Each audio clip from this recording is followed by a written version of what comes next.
ramil atau laka di wilayah Kota Blang atau wilayah Kandapura. Wilayah Kota Blang atau wilayah Kandapura. Terjadi kecelakaan di ujung terowongan. Di ujung terowongan Kembar Desa Cetnong, Kecamatan Kandapura. Nah ini. Kita tolong teleponkan laka sebentar atau siapa saja orang dari kepolisian agar merapat mengamankan jalan di ujung terowongan Kembar Desa Cetnong, Kecamatan Kandapura. Terjadi kecelakaan di terowongan Kembar Desa Cetnong, Kecamatan Kandapura. Ini mobilnya, mobil kecelakaannya. Ini akibatnya ini.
Kondisi mobil seperti ini nih kondisinya.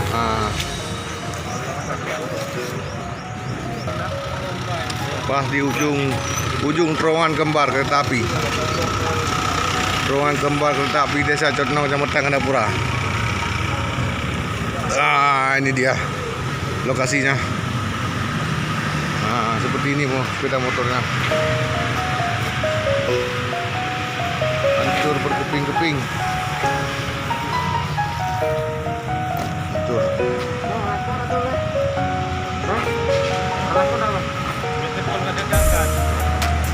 Hancur total.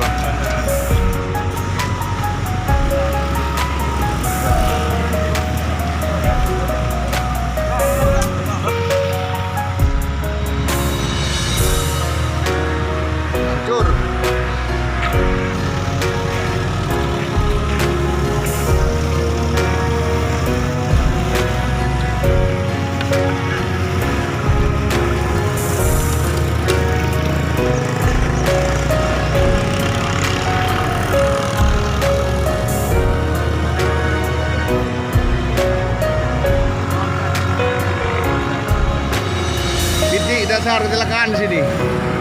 Titik dasar kecelakaan.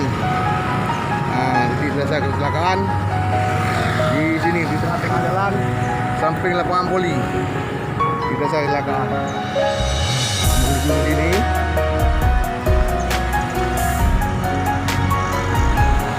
Saya ikuti arah jejak kecelakaan sampai ini. Inilah arah terjadi kecelakaan.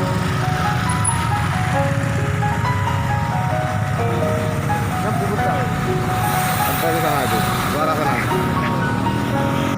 Yang jadi korban Bang Jamaluddin, Desa Cotnong, Kecamatan Gandapura. Jamaluddin, Desa Cotnong, Kecamatan Gandapura.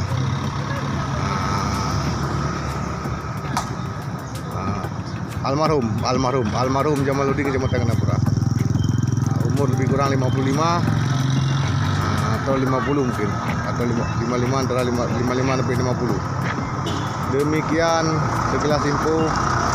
Semoga tidak terjadi lagi kecelakaan di depan terowongan Kecamatan Gandapura. Terima kasih. Assalamualaikum warahmatullahi wabarakatuh.